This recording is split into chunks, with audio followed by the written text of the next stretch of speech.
En Vanoise, on protège les oiseaux, on marche aussi sur des chemins de randonnée, un tourisme itinérant porté depuis 1971 par l'association GTA, la Grande Traversée des Alpes.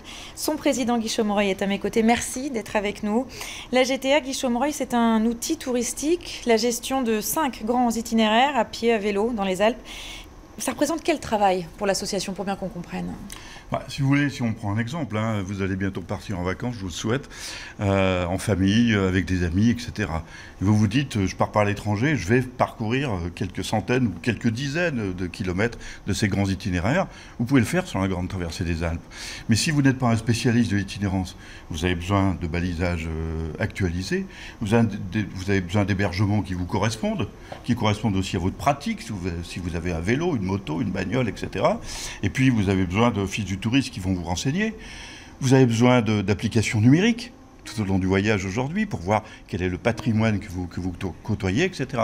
C'est ce que fait la Grande Traversée des Alpes. On gère, on anime, on développe, on innove sur ces 5000 km d'itinérance qui est un système unique en France pour un massif alpin, pour un massif de montagne. Alors cette association, pour autant, elle a beau avoir presque 47 ans, elle est menacée faute de subventions régionales. Comment ça fonctionnait et qu'est-ce qui se passe? C'est assez brusque d'ailleurs. En fait, on est un organisme birégional subventionné par les départements qui continuent d'ailleurs de nous faire une vraie confiance, par la région Auvergne-Rhône-Alpes qui continue de nous faire confiance mais qui change son mode de financement. C'est un peu compliqué à expliquer mais ça peut nous poser des problèmes, mais le dialogue demeure.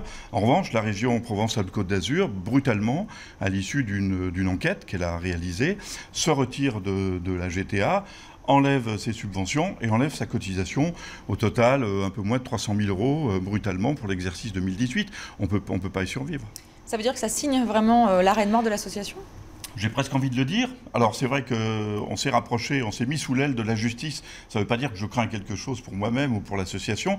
Vous savez, la justice qu'on critique souvent, elle est de très bons conseils dans ce domaine-là. Donc on s'est rapproché du tribunal de grande instance. Ça peut vouloir dire la cessation de paiement, ça c'est clair.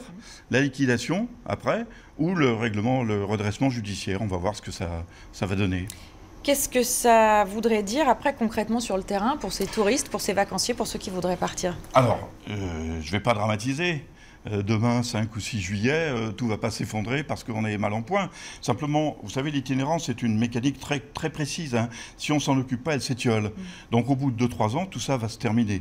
Les marques dont vous avez parlé tout à l'heure dans les titres, elles vont s'effacer. Non seulement elles s'effaceront, mais personne ne pourra les racheter. Les marques de ces 5 grands itinéraires. Oui, ou alors je fais appel peut-être, ironiquement, à un marchand de t-shirts, par exemple.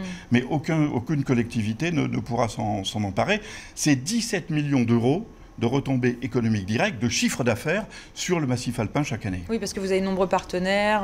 On a 400 hébergeurs. Vous savez, quand vous êtes une chambre d'hôte dans un coin un peu reculé des Alpes, je peux vous dire que les passages des itinérants Grande Traversée des Alpes sont décisifs.